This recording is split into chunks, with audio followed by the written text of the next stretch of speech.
ఇప్పుడు ప్రస్తుతం నడుస్తున్నది రాష్ట్రంలో ఏంటంటే దేవుళ్ళ మీద ఓట్లు, కేసీఆర్ మీద తిట్లు.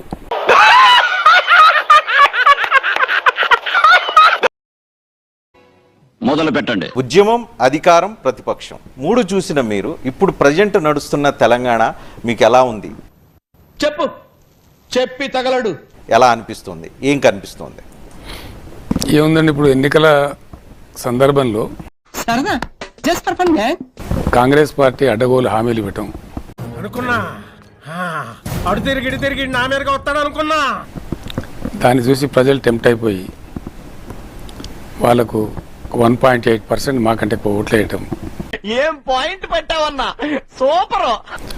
తద్వారా వాళ్ళు అధికారంలోకి వచ్చినారు. ఓకే ఇప్పుడు ప్రస్తుతం నడుస్తున్నది రాష్ట్రంలో ఏంటంటే దేవుళ్ళ మీద ఓట్లు, కేసీఆర్ మీద తిట్లు. నాకు అర్ధాంతరంగా ఏదైనా వస్తే 10 మందిలో చేసాడమే సార్, అసలు దిగుపడను. నేను ఒక మాట డెఫినెట్గా చెప్తాను రజనీకాంత్ గారు, KCR is history of Telangana. See, I am a techie. నేను ఒక computer science and information technology engineer. Nobody can wipe it off. అంత మునకడా? మరి కేసీఆర్ డెఫినెట్లీ ఒక ఇన్స్టిట్యూషన్ అండి, is not a person. Pushpa అంటే ఫ్లవర్ అనుకుంటున్నా, ఫైర్.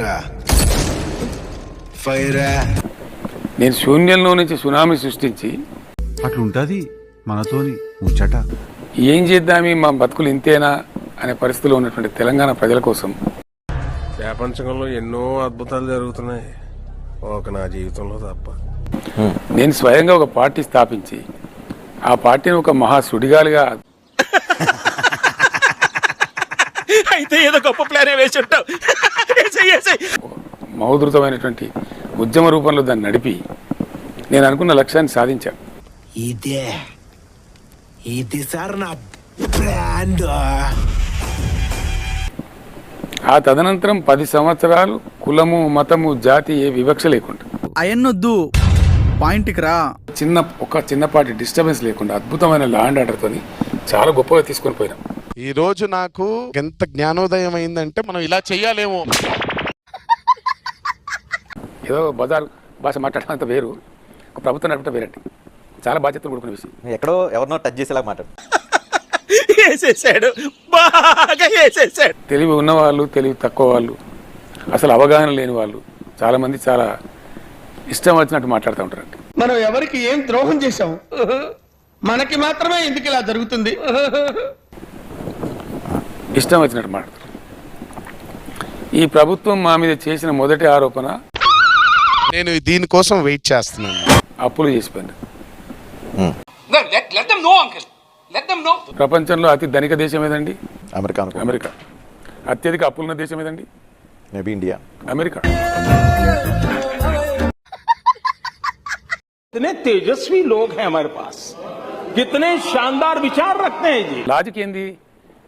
ప్రపంచాన్ని శాసించేటువంటి అత్యంత ధనిక దేశమైన అమెరికా అత్యంత అప్పులు ఎక్కువ ఎందుకు కలిగి ఉన్నది?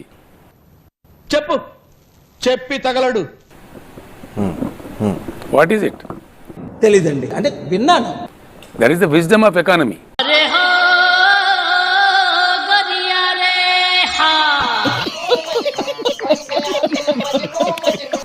తెచ్చిన అప్పులు ఎంతవరకు మనం సద్వినియోగం చేశాం అనేది చాలా ఇంపార్టెంట్.